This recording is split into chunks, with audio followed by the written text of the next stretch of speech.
we already mentioned, my friend Elizabeth, who I met in Santa Fe, New Mexico, has been keeping in touch with me, and she met Joe at a Course in Miracles meeting in Sedona, Arizona. And she heard his story and put two and two together and emailed me and said, hey, you gotta have this guy. It was a while ago, but we usually book a year or more in advance most often. So it took us a while to get him, but we've got him. And his story is really wonderful, very profound, and we are so grateful to have him here with us today. Please give a warm welcome to Joe Wolfe.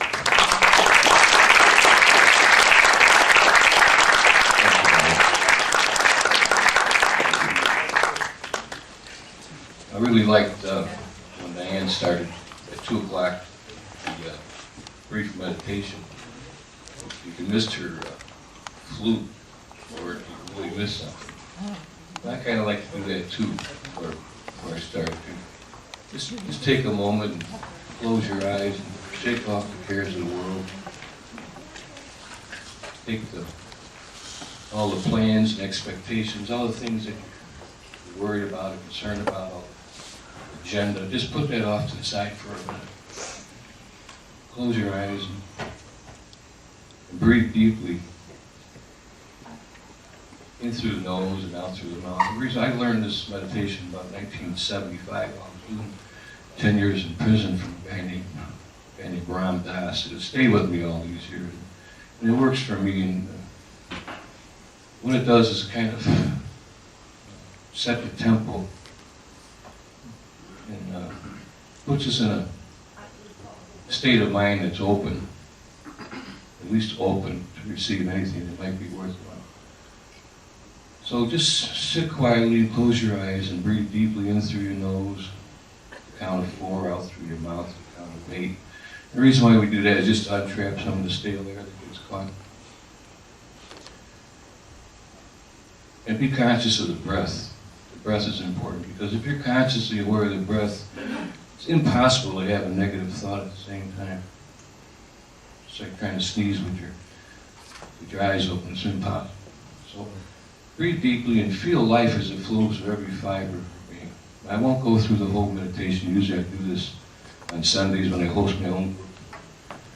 Whenever I host my own group, but I just set you in the tempo that in watching your breath and just sitting quietly. You know that there's a part of your mind that thinks, and a part of your mind that can watch you think. And this part, the thinking, this part of the mind is the one that keeps us distracted most of the time. Think about plans and the expectations and what we have to do and the worries and concerns. Let's try to stay in that place that watches us think. And in that place, breathe deeply and feel life. And try to feel every fiber of life that flows through your body, from your feet all the way up to your head. And holding that sensation, expand your awareness to include everybody and everything in this room. Feel the people next to you, behind you, in front of you, the walls, the ceiling, the floors. Feel all of that, because in reality there really is no space. There's just oneness. And holding that sensation, expand your awareness to include the whole building, the whole neighborhood, town, the state, the continent, the world as we perceive it as it spins on an axis around the sun, center of a solar system that moves every 200 million years around the outer rim of what we call the Milky Way galaxy, one in billions and millions in the world and the universe as we perceive it. And with every breath in, imagine all of that breathing in with you, with the underlying conviction that beyond all bodies and beyond all planets and stars and solar systems, something exists as substratum for it all. Something holds all of that up.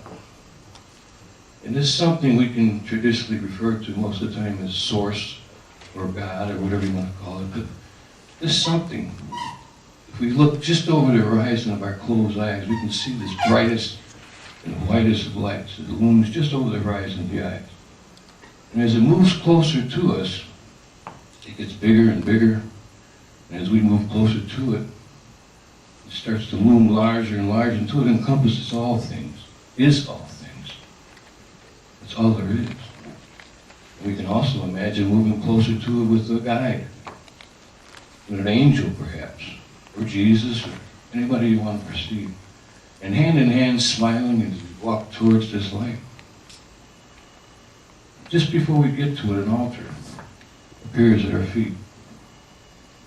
And upon this altar, I would place as gifts to Source or God all the things I think I need in this world, all the things that bind me to it, all my points of view, all my notions of what God might be, all the stuff I think I need for sustenance. And I would place these on the gift of God because I would have no other gods before Him. And keeping with my own spiritual discipline, which we refer to as Course in Miracles, this holy instant together, this meeting together, I would offer to Spirit, be you in charge. For I would follow you certain that your direction gives me peace.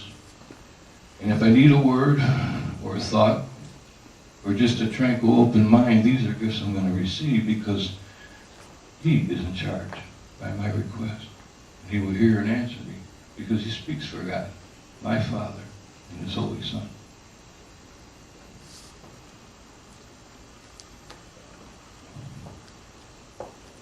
Then when you're quite ready, return to the room.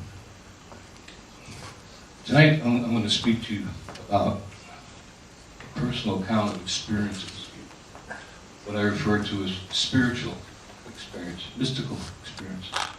Now mystical is a pretty, loose word. You can hear it mentioned and referred to in all walks of religion or spirituality. But what I mean by mystical is things that occur outside the norm of worldly physics. Things that don't normally occur. If you're sitting here, you already have some inclination of what that means. Because these experiences occurred to me starting I was a child of 3. And I can remember being barely eye level with the kitchen table. And my father was sitting over in a corner here in Chicago, reading the Sun-Times, and he was peering over his glasses at me. He said, "What is this idiot kid thinking of now?" Because he could tell I was looking down at my hands, looking down at the body, and I looked up at my dad and I said, "Dad, what holds all of this up?" And it was a very valid question to me. And he looked at me and he says, "Your bones hold it up. What do you think holds it?" Well, that wasn't exactly the answer I was looking for. So we just dropped the subject, but many years later, while I was doing a 10-year prison sentence, I find out what holds everything up. And I'll share that with you in a minute. The first experience I ever had was the first realization that was here in this body. I was 3 years old. I was standing in the front yard of a farmhouse out in Gary, Indiana. My father, a World War II veteran, had just won custody of me and my brother in a divorce. And he moved from Texas, where we were from originally, called us a buddy, World War II buddy, at his Chicago, and explained his situation. He said, "Come on up here to Chicago, we're going to get you settled, do something with your boys, and find you a job, and you'll be all right." So he packed up his 2 sons and he came up here. But now he's a single parent, so he had to do something with us. Well, the farmhouse in Gary, Indiana was the place he dropped off my brother. And the first recollection I ever had of being in the body, I'm standing there, and my clothes felt tight, uncomfortable. They felt constraining, alien, and I'm wailing at the top of my lungs. I'm crying at the top of my lungs. My brother was playing with a group of kids over here, and my father was up on the porch of the farmhouse, making arrangements for to take care of my brother. And but that wasn't the reason why I was crying. It wasn't because of my father got divorced. The reason why I was crying and wailing at the top of my lungs, because there was an experience that came over me right at that moment. It was a feeling that's hard to explain. It's a feeling that I had been here before, and I did not look forward to doing this again. And one of the very remarkable things about this, people talk about near-death experiences when they see a flash of their life appear before them.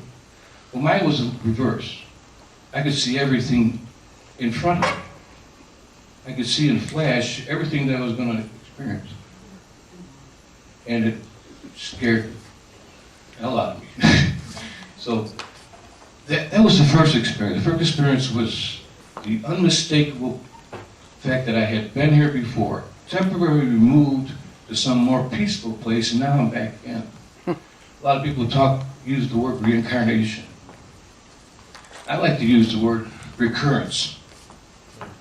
And I think the word recurrence might explain it even better, because no matter how many lives you live, there's only one life.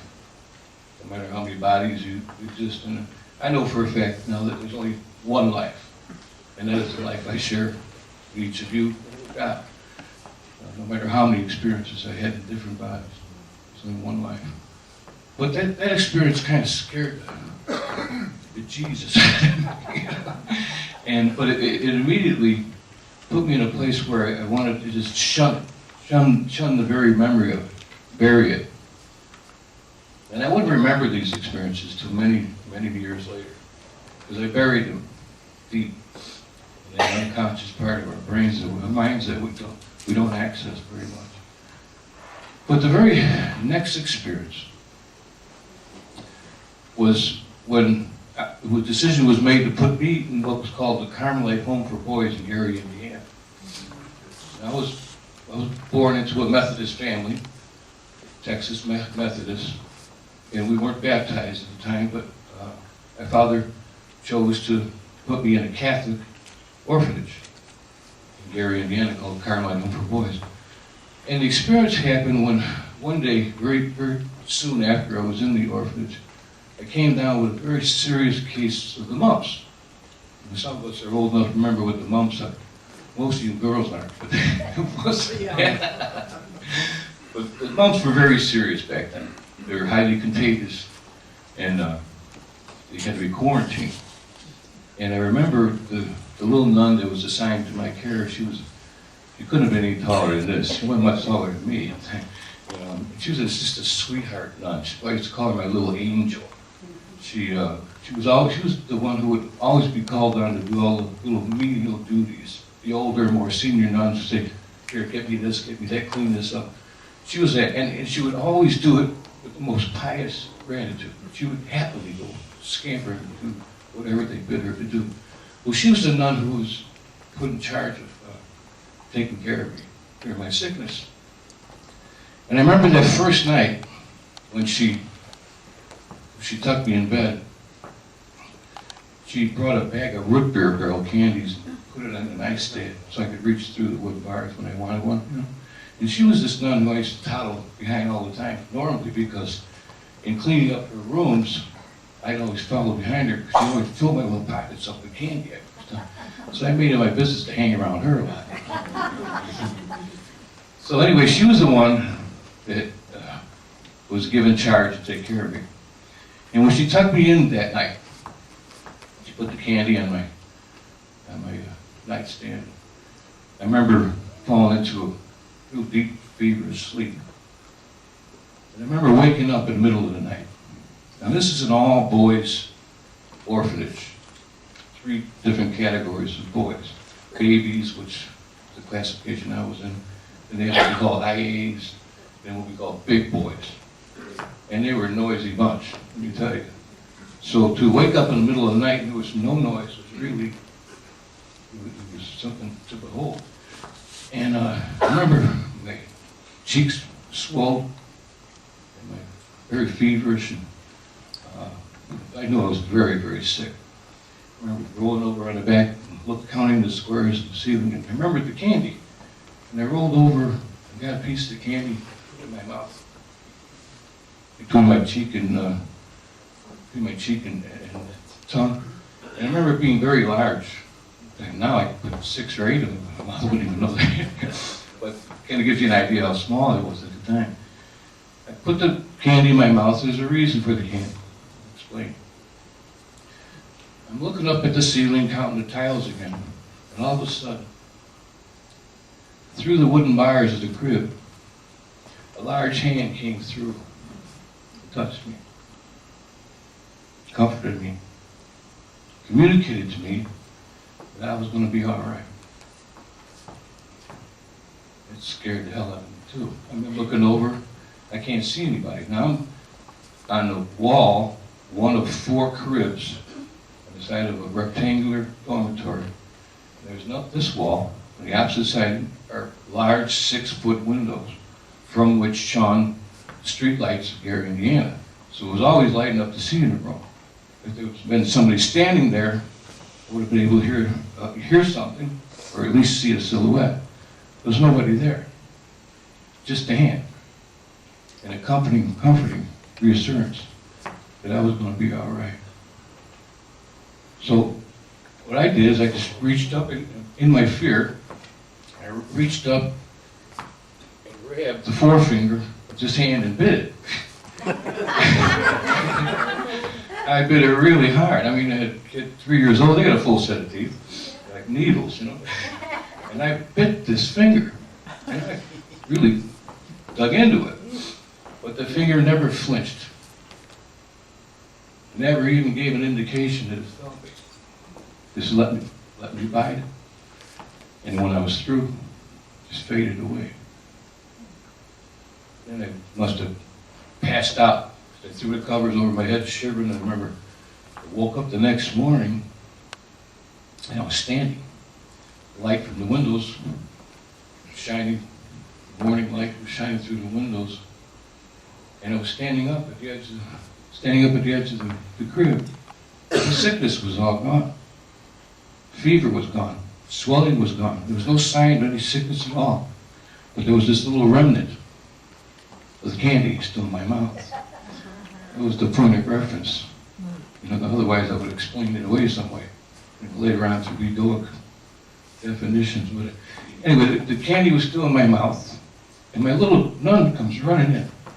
Actually, she walked in. She ran out. She saw me. Because the doctor had given up hope on me. Back then, kids died from this stuff. It was very sick, serious illness. They kind of wrote it off. They said, "Good luck, kid." And when she came in, she saw me standing completely well. She was shocked.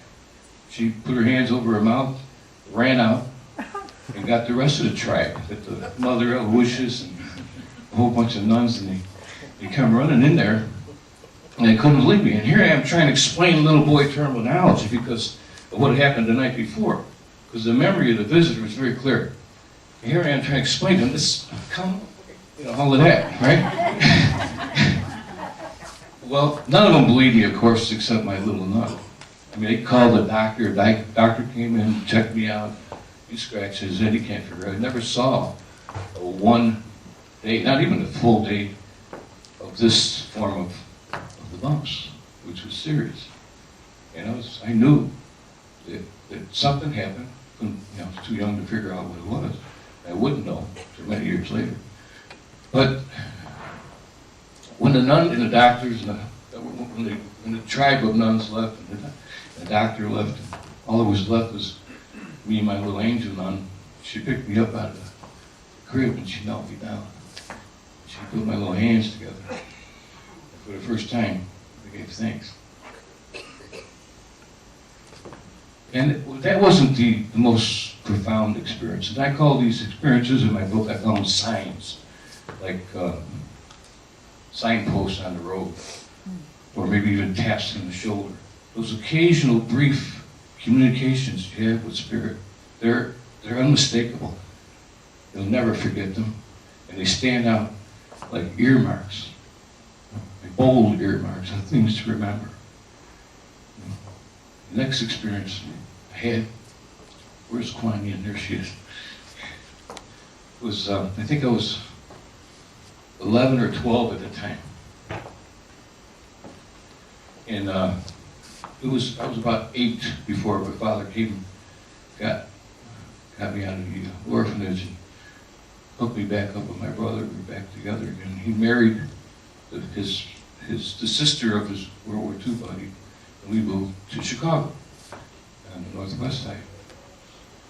And I was up in the attic. My brother and I shared a room up in the attic, and this occurred in that time between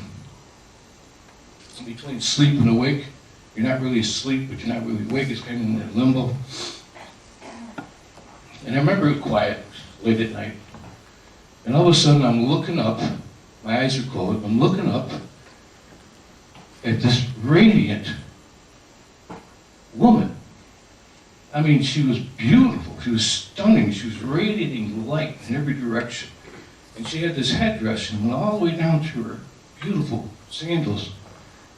And I'm looking up and I'm blown away by it, because the feeling was of being immersed in love. And when I say love, try to imagine the best experience you ever had with love. Multiply that by 1,000 times. It doesn't even come close to what I felt. This lady was looking down at me, and I'm looking up at her, and I'm blown away. And I ventured a thought. I said, please let me stay with you. At that moment, she faded away. And I remember getting out of bed, and tears are coming down in my eyes. And I run to the bathroom, I wash my face. I run back into bed because I'm going to try to get back into the experience, which was not meant to be. But I can't, it's very difficult to explain this vision. But many years later, my first trip to Sedona, Arizona, I happened to be walking past an art gallery. And there she was. She was a 42-inch statue of Kuan Yin. I didn't know that. I was 50 before I even put a name to her. This happened when I was 11 or 12. Didn't know anything about her. So I ran into the art gallery and inquired about it. I said, who's this statue? And she was in every detail, everything I saw, from her intricate woven ensemble, everything. It was her. And I ran into the gallery and I asked the lady there, I said, who is that statue? She said, well, that's Kuan Yin. I said, who's that? Well, she's the Buddhist goddess of love. So I did some research. I found out that ever since the 13th century, she's been appearing to people all over the world, sharing a glimpse of authentic love. What love really is. Not the puppy stuff that we chase after. Real love. And so that experience stayed with me all my life. But that still wasn't the most profound experience. And I'll get to that in a minute. I graduated eventually from reform schools. I wasn't a very good kid. I liked to get into mischief.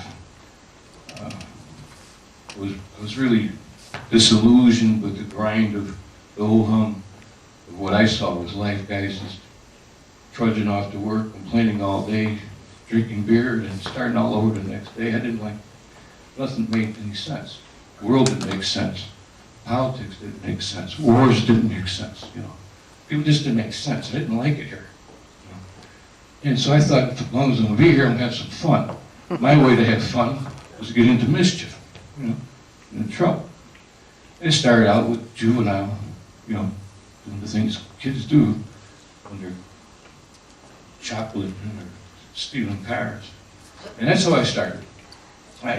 My friends were the neighborhood thugs, the bad boys. And so I fell in step with them and got along real well and had a lot of fun. till they arrested me. And then gradually I went from reform schools to big time. I was convicted 8 counts of armed robbery. It was back in 1968. I was released in 1976. Almost 9 of the 10 years that they sentenced me. And I remember once while sitting in the cells, laying in the cells, again during in between that point of time where you're not asleep and you're not awake, and the experience of this light experience occurred to me, and I'll explain it. It's a little difficult to explain. I remember it started to occur several times. Now, the only way I can explain this to you is imagine it like you're a light bulb, okay? Now the energy, the electricity flows up through the terminal of the light bulb and then goes into the filament and lights it up. That's what makes the light. The energy going through the terminal into the filament. Well, I remember the first time it began to come up. It was coming up from a place so vast. It's like an immense surge of energy that was coming up, and it would get through the terminal, but wouldn't quite make it to the filament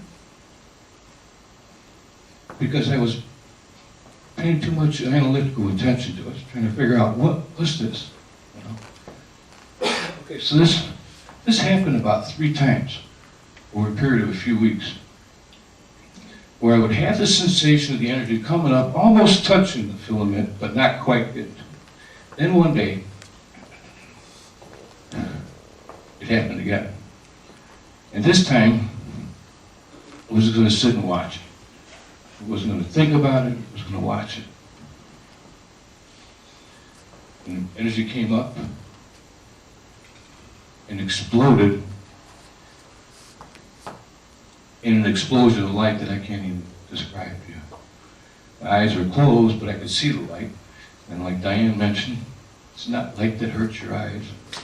And it's so encompassing, brighter than the sunlight. And it just blew out onto the gallery. It's filled up my little cell, saturated that little room, and blew out onto the gallery. Now all the rest of the prisoners were asleep. But 40 cells down, at his watch station, was a guard. And he jumped up at the sight and ran all the way down to where my cell was and stopped right in front of it. But by then, the light had dissipated. And it was back into Joe. And he just kind of looked up and down the cell trying to figure out what was going on, then scratched his head and walked away. He never made a report of it. So that was another experience that really blew my mind. I couldn't figure it out. I didn't know what was this stuff. Am I nuts? What's going on? You know, and all these experiences were like that, but I always buried them. Especially the experience of Klein in a period, because growing up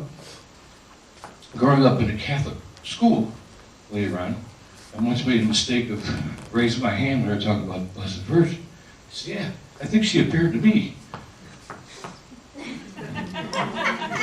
But that was the worst thing I could have done. Blasphemy, oh my God, the nuns beat me for days after that. Who do you think you are? So I learned to keep my mouth shut about this stuff and didn't question my own sanity. Well, after the light experience, there was one more, was in prison. See, I wasn't a very good convict either, although I was in trouble. Did almost 3 years in solitary confinement, trying to blow up one penitentiary. Trying to escape attempts. I lost all privileges. There's no way of getting parole, and they couldn't do anything. I had the attitude where, you know what, hell with you. You do whatever you want to do. I just didn't care. I'd given up on the God thing too. You know, God to me was nothing less than a fairy tale. Something only the gullible believed in. So I wasn't a very good wasn't a very good boy at all. And one day, in fact, I was the leader of a second in command of a gang in maximum security prison. And one day I happened to get in a confrontation with another gang leader. This guy was one of the biggest gang leaders in Chicago, black gangs in Chicago at the time. And I think their membership were in the thousands. And he was the big cheese there. And I got into a fight with him, argument. He was in his cell and I was on the gallery talking to him. And I don't even remember what the argument was about. All I know is that when the word came down after the argument, I was in big hot water. In fact, I was going to be killed the next day. So when they locked me up for the evening, about 4 o'clock, I started to worry. One of his Confederates came by with a 5-gallon bucket of hot water they used for passing out for coffee, doused me with it, burned me from here to my feet. And later on, he came back again, and I was standing at the bars, and he went to punch me, and I darted, but he managed to grab the lock of my hair and ripped it out of my head. So they were serious. And those doors opened the following day, and the cell doors opened in the morning. I was going to be at least very seriously injured or killed. You know, that's what I was promised with. So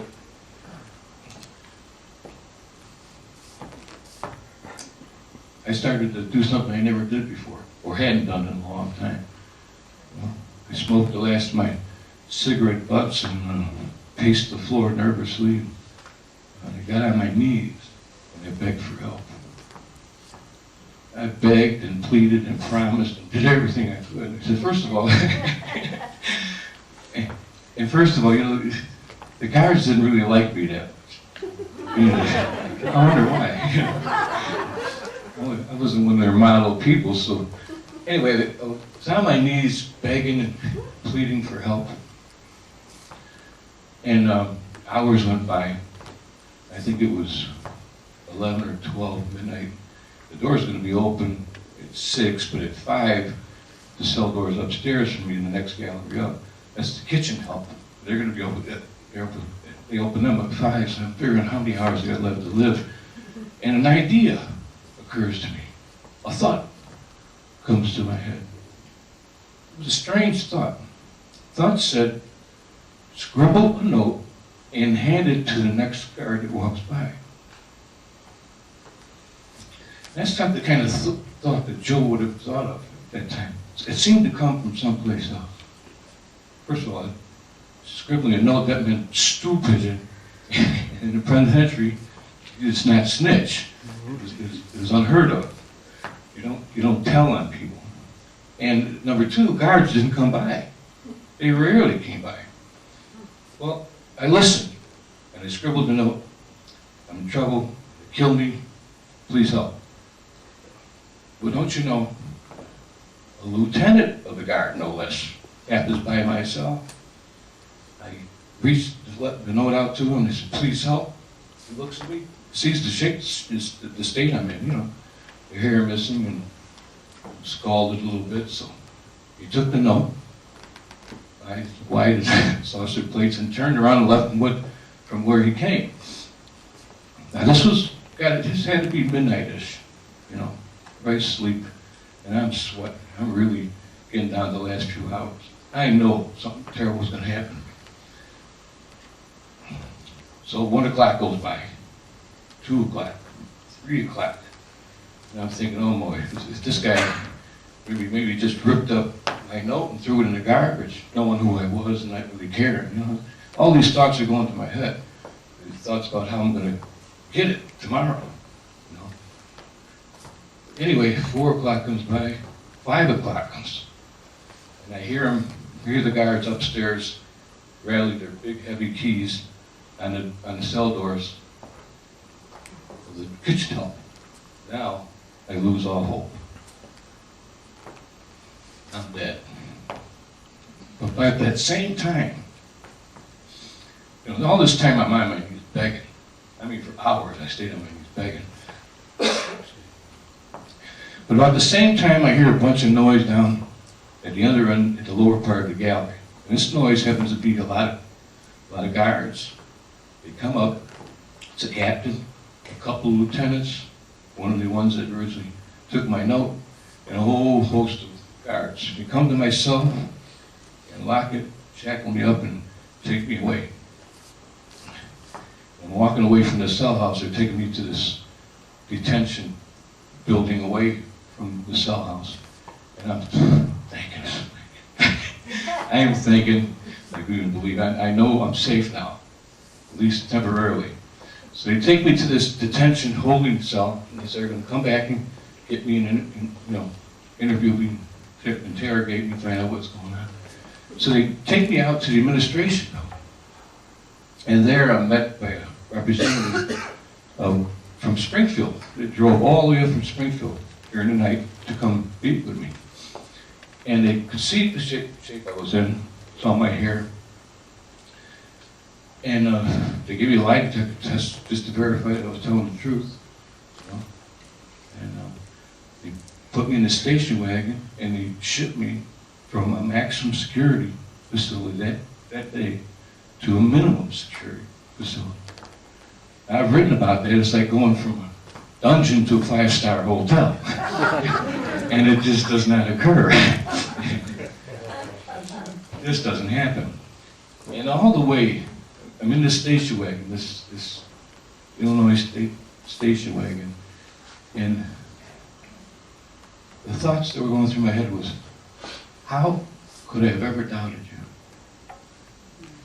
How could I have ever possibly doubted you? You've always been here for me. You've always picked me up when I've fallen down. You've always been here. But that wasn't it. They take me to this new place, and they put me in the maximum security facility within the minimum security facility. And it's like a interim. It's like you go through several weeks, in my case it was months, of just watching, observing. Well, anyway, they opened up this room. I call it a room. It was more like a room than a cell. I went in there and there was a real bed. There was a window that opened up to trees and sunlight and grass. There was hot and cold running water. There was a pillow. There was a desk back to right. And when they locked the door behind me and they left, first thing I did was I got on my knees. And I thank God for what could have been nothing less than divine intervention. Couldn't have been anything else. I was convinced. And I stayed on my knees for a long time in gratitude. Thanking, and thanking. I mean, I think I stayed on my knees for about as long as I did begging for help the night before. And when I began to get weary, I got up off my knees and I laid down on that bed. In the instant my head hit the pillow, that's when it happened.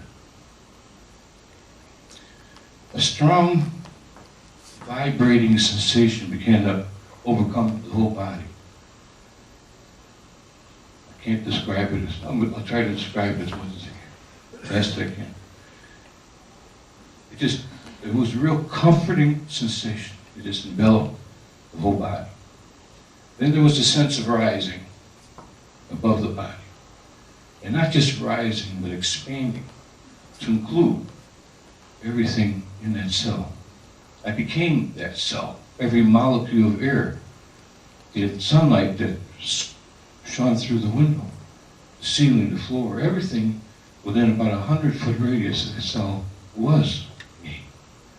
While the body laid on the bed, I, the essence of who I really was, expanded to include everything around me. It was gentle, but all powerful. It felt like the loving embrace of a father or mother for a child. And it held me there for a few minutes, and then gently placed me back in the body. And I got up, and I looked around. I said, what was that? mean, this had to be something to do with the God stuff. You know, I told you, I already given up on God. To me, that was kind of like a fairy tale. But this had to be something. This was like nothing I've ever even been told about. See, I never studied the Bible. I was not a Bible thumper or holy roller or every side. I never read any books on the subject, you know.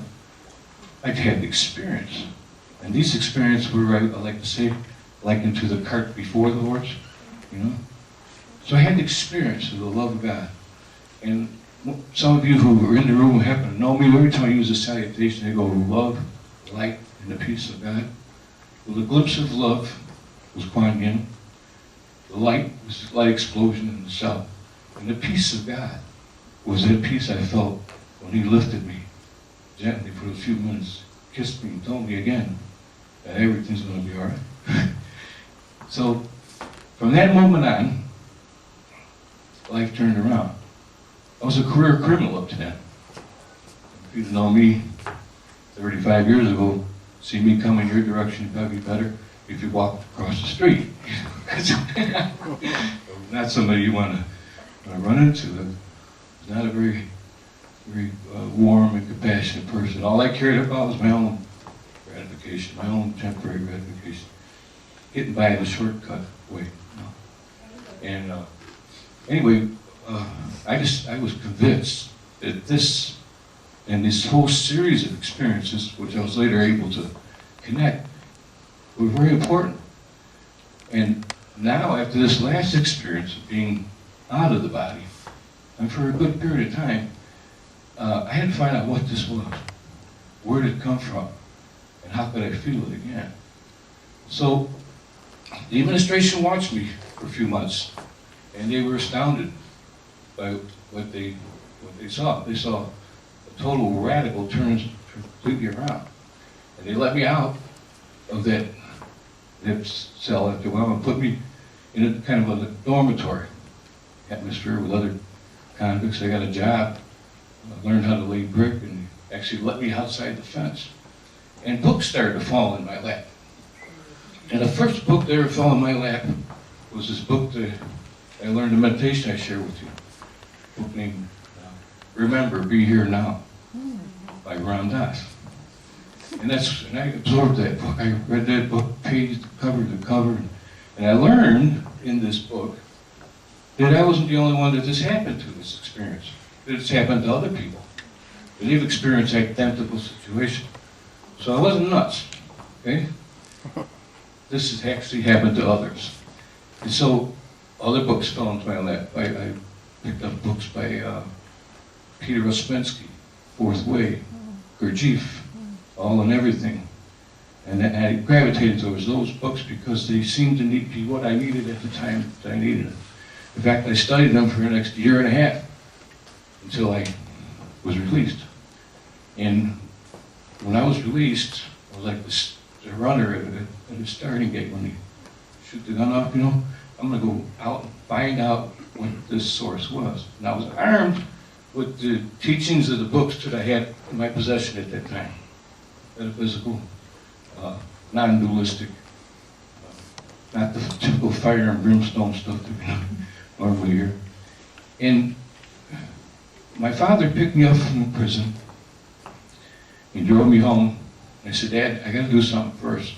I got to take a walk. So I walked a mile to the first payphone I could get to, and I called the Theosophical Society right here in Wheaton, Illinois. Right away, I called them and I explained the situation I was in, the experiences I had, and I was still ringing, like somebody really rung my bell with that experience. So I was really ringing with the urgency to know what that was. What was that? How can I access it? How can I be more in tune with that? I know that's reality. And this, what I'm experiencing now, like I've known all along, had to be something greater than what the eyes could see. So I called the Theosophical Society, and they connected me with a group called the Gurdjieff Society. I stayed with them for 7 years. Every week, we meet in groups like this, circles, groups, discuss and meditate, talk. It got to the point where think the ego stepped in. You know? Ego has a way of defining everything and trying to set things right and pat you on the back when it thinks it needs to, but explaining things to you. And I got to the point where I wasn't getting what I wanted to out of these meetings, and I was telling myself, oh, you don't really need that. Just be a good guy and don't worry about that stuff. And it was torn between staying with the search and leaving it. And so I left. And what happened when I left the search, these were like a downward spiral, a crash landing. Okay? Started to drink heavily, started to use drugs, lost my family, house, home, possessions, lost everything. I fell off the path for some 18 years, I want to say. Now, I worked the whole time, I made money, but that supported my drinking and whatever else I was doing. But it completely threw me off the path. The need for personal gratification, temporary gratification, the worldly things I thought I needed. And one day, about 50, just before I was 50, by chance, I communicated with a woman who's now dead. She lived in Whiting, Indiana. And she sent me a book called Conversations with God by Neil Donald Walsh. And I love that book. I mean, she sent it to me, and I absorbed that book. And it reawoke the need in me for the search. And so the recollections came back. The experiences came back. And so I decided right then and there that I got to be back around these like-minded people. I have to get back in tune with what I intended to do. I got to find out what this is about. And so I made up my mind to really divulge myself in this, and I actually started a group meeting that goes on to this very day in Chicago. I don't host a Conversations with God group anymore. But the first group was held in LaGrange some years ago, 5 or 6 years ago. And I invited everybody who had any interest in this to come. Bring whatever books you want. You know, bring Neil Donald Walsh, bring any book you thought was pertinent. I'd like to just be around you, hang around you, spend some time with you, and have these weekly meetings, which I did ever since then. And some of the books that the people brought were books by Dr. David Hawkins, who lives in Sedona, Eckhart Tolle, some of the big names and people we all know. And Conversations with, Course in Miracles came into that, and Gary Renard. And when I heard this Course in Miracles, I understood it to be, after some explaining, that it was a simple process of application of a spiritual discipline. Now that made sense to me. And we can go to group meeting after group meeting, read book after book after book, but here was something I could do with what I thought I knew, right? I could apply it everyday life. And this is a teaching that's been going on for thousands of years. It teaches authentic forgiveness. Authentic forgiveness. But forgiving yourself for what you think you see through 5 very limited senses. Totally eliminating all need to judge, blame, host opinions, positions. It was a way to integrate truth with what I perceived as reality. And I embraced it like a treasure map. And I heard, this message actually came from 4 or 5 different places. One girl said, Joe, did you read this book? Another one said, did you read this book? And another one handed me a CD. Another one handed me another book. And they're all on this Course in Miracles. So I said, you know what, I'm going to check this out. So the first thing I did was, one of the gifts I received was a 2 CD set written by Gary Renard. Now, Gary Renard is well-renowned, world-renowned author of The Disappearance of the Universe. And I put the 2 CDs in my car, and I think for the next year and a half, that's all I listened to. There was no radio or anything. I just listened to that over and over again. It's such a mind-blowing, enlightening teaching. It comes from not some evangelical type, you know. It comes from one of us. And the way he describes it was just so endearing to me that I loved every minute of it. And so I picked up the course, started doing the course. And the course is very simple. All it is a course. It's a course in how to do something, integrate what you do normally on a daily basis with forgiveness. And not the kind of forgiveness that lets people off the hook, but forgive yourself for your own perception. Because what makes you happy might make this person not happy. So we know, as we think we see something, that's what appears. But if we use forgiveness in it, it dispels all preconceived notions. It gets to the heart of something. You're able to laugh at situations that you normally react to. I'm not going to go real deep into ideology, but only just to say that what the Course did for me is to verify with distinct, unmistakable clarity that most of the time I'm scatterbrained. Most of the time I'm reacting. Most of the time I'm judging. Most of the time I'm condemning. I waste so much time in that thinking this, that if I would just get out of my own way, maybe that stuff called grace would come through and show me what is truth. Of course, doesn't promise that it's going to, it's going to teach you what love is, or the essence of what God is. It's just going to help you get yourself out of your own way, so maybe you get to the point where you can understand that. So this really took me. And what happened next, we'll get to a point where I'll open up for questions and answers. But what happened next, what I've been doing now for years, is since I did prison time, occurred to me that I know a whole lot of guys and women who could use this forgiveness stuff, this different way of perceiving the world than they normally do, or the way that led them to where they are now. So for years now, I think since 2006, I made it my business to spend every effort I could, whenever I could, to send them books. And now, what year is it, 2011?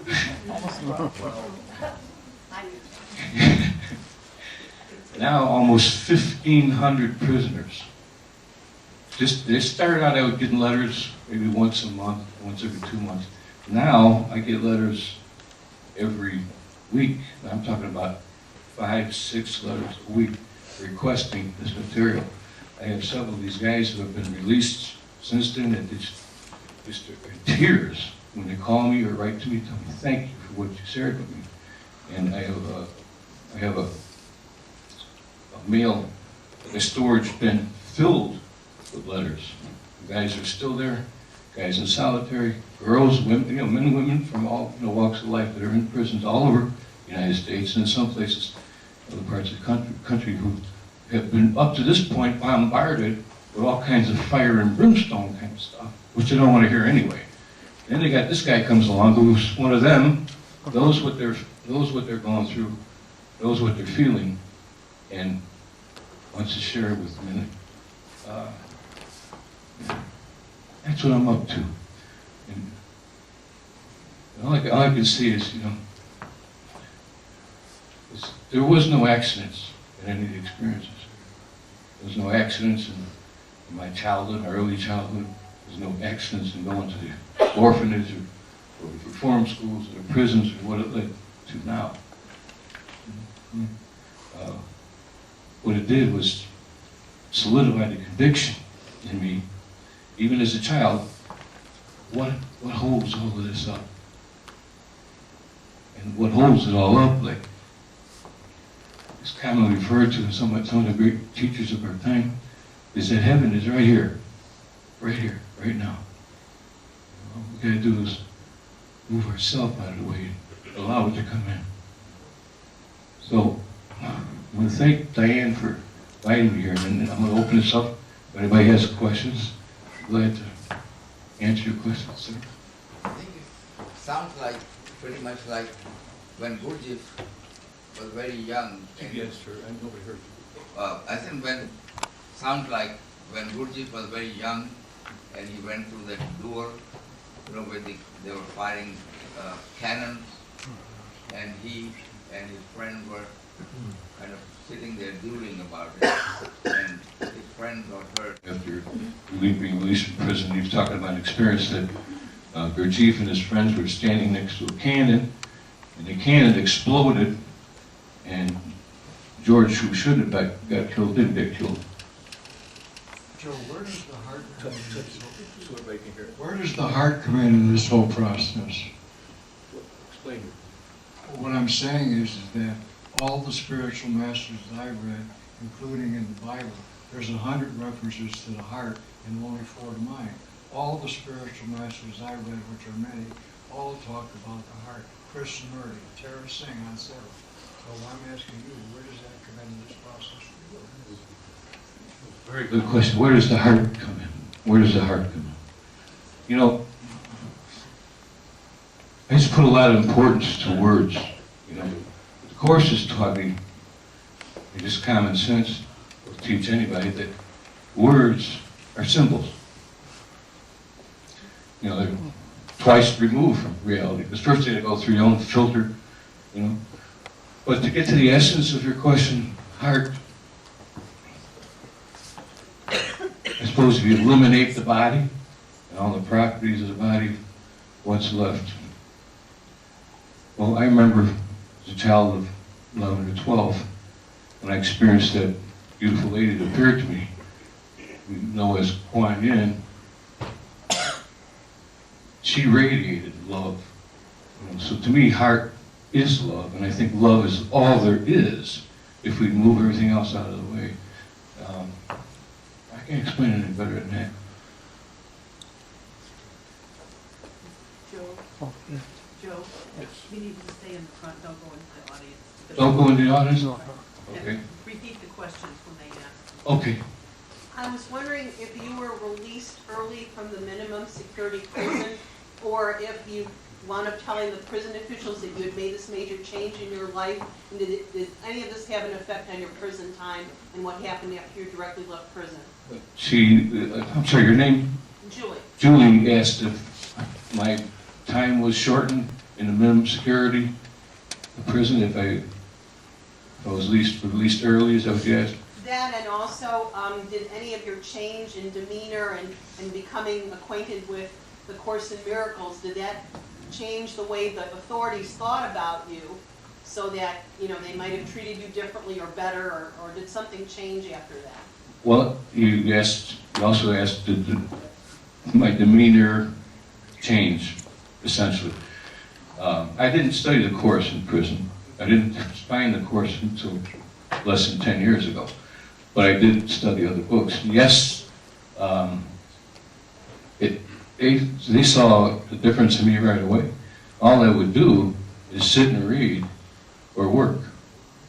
And they didn't short my sentence. I was such a bad boy early on, they made me do every day. Sir? My name is Ray, by the way. Hi, Ray.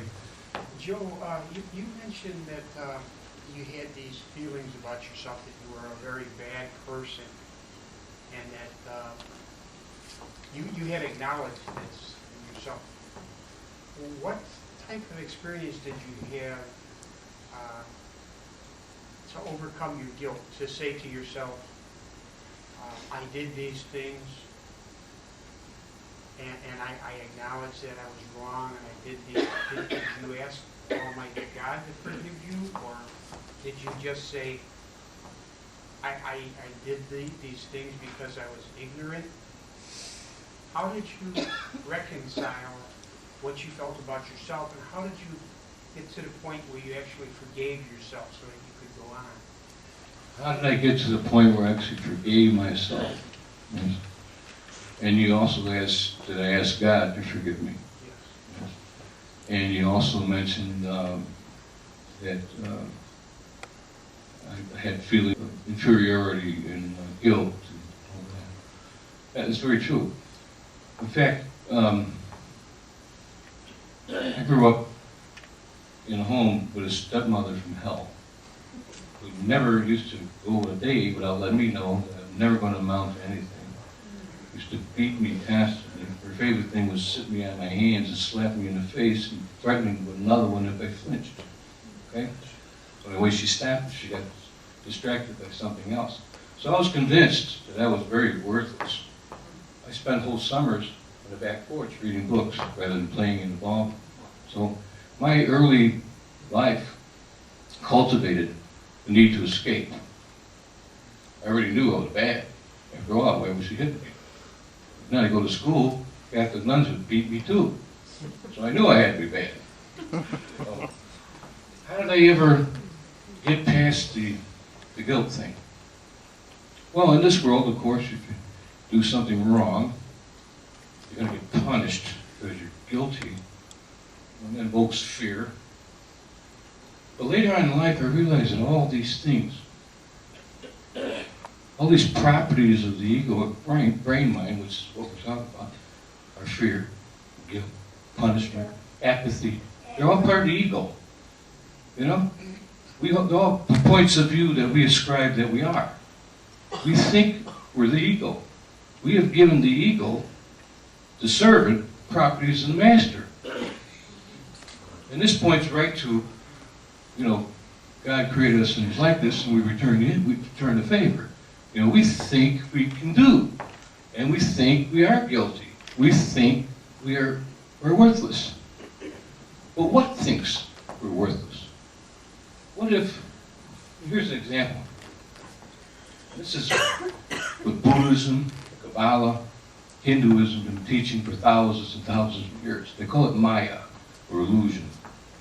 What if, we had a scenario, like my friend Gary Renard, who says, you got a little daughter, she's sleeping.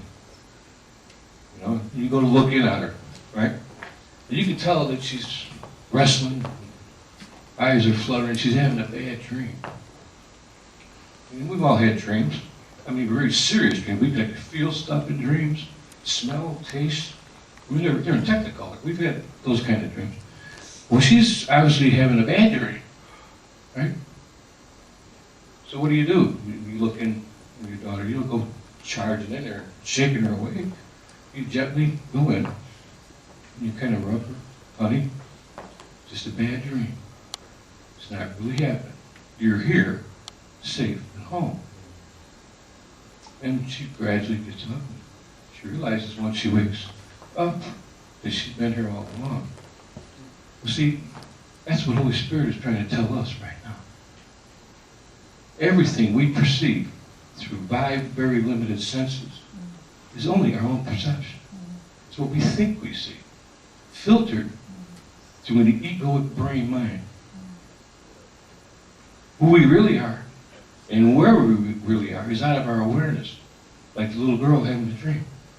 It's out of our awareness. So when we're able to forgive ourselves for believing in the dream,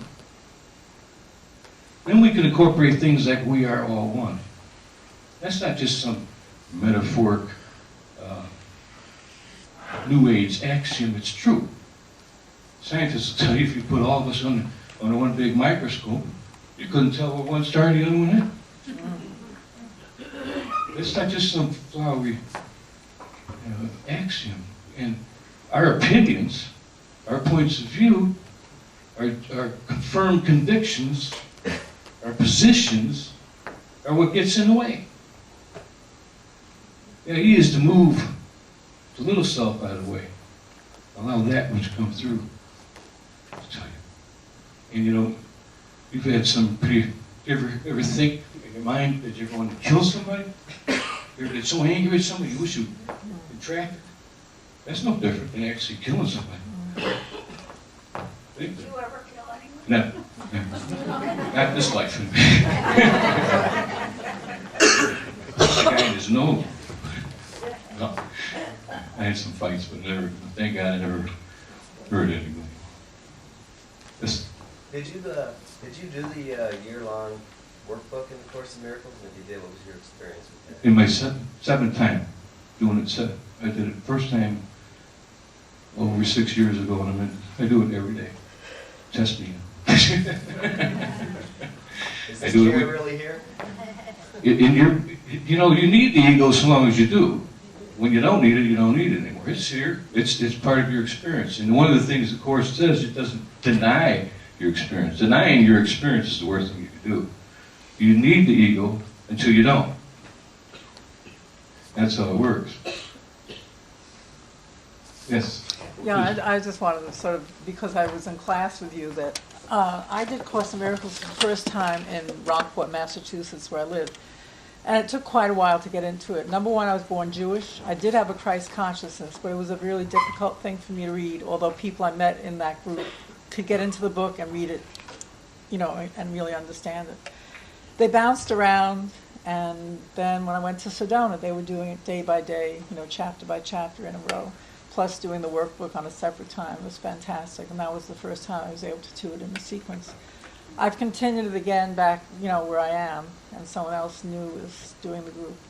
I thought I could do it, but I kind of get afraid to lead a group. And it's not really that you're leading it, it's like you're part of a group, and there's a lot of talk between them, and if you have questions, but It's a lot of interaction. we did it in the morning, And then we did it from 8:30 in the morning until sometimes 11. 15 to 20 people in the in the group, just at a house. It's called the Course House, and actually Joe lived there, so it was an interaction between other people living there. I lived in my own place and came in the morning, and we stayed till 11:30 and did the text. For those of you who first. can't hear, Elizabeth's talking Oh. about the Course House in Sedona, Arizona. And some years ago,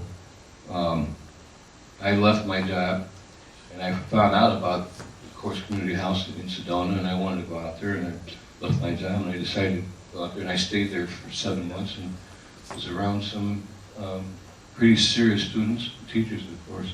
And you brought Gary there, Renard came. Brought Gary and I, yeah. Any other questions? Joe? Yes. Joe, in your book, The End of Reincarnation, the 5 Signs, can you expound on that briefly?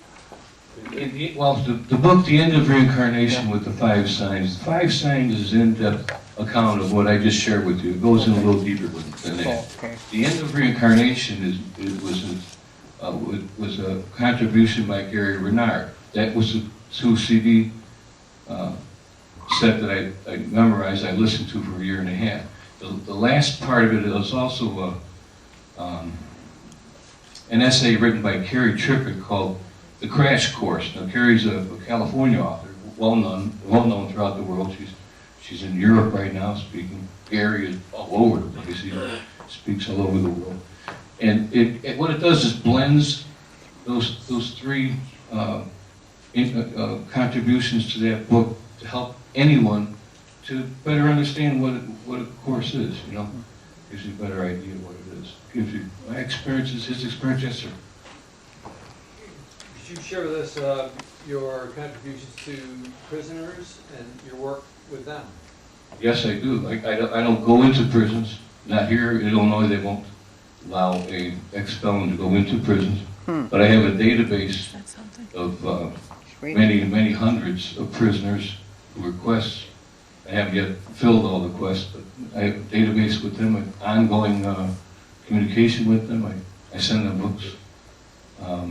And several organizations that donate books to me, I'm able to send. And they're very grateful. I'll tell you, to see some of the letters that they write, it gets me to tears sometimes. Really something. Thank you. Yes? What did the Course in Miracles give you that the Gurdjieff Society didn't? I've studied both extensively, and I'd just like to hear your. I think the Gurdjieff Society was what I needed at the time I needed it.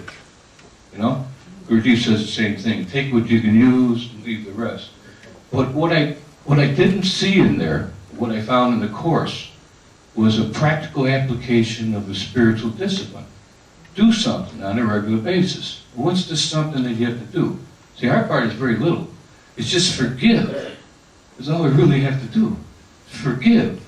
Forgive yourself for being hoodwinked and believing everything you think you see has some sort of validity to it when it doesn't. And forgive others. You know? There was no, in Gurdjieff there was no, we just met, I loved it, I read all his books, it was nice, It was like going from one seminar to another seminar and one book to another book. I needed that what to do with what you know. And the course gave me that. Thank you. Yes. Have you read Neil Donald Walsh's book, Communing with God? Yes, I have. Okay, with the illusions, the 10 illusions. Yes. It's very similar to Yes. Neil, really, I tell you, I give him a lot of credit for helping me get back on the path.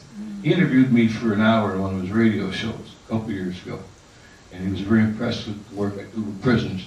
And I told him, I said, if it weren't for you, thank you. And I really was honest and sincere in the fact that his original book, Conversations with God, helped me to get back in step. Yeah, anybody else? Yes, sir. What happens to the prisoners after they leave the prison, if they release? What happens to the prisoners that they, Yeah. 73% go back.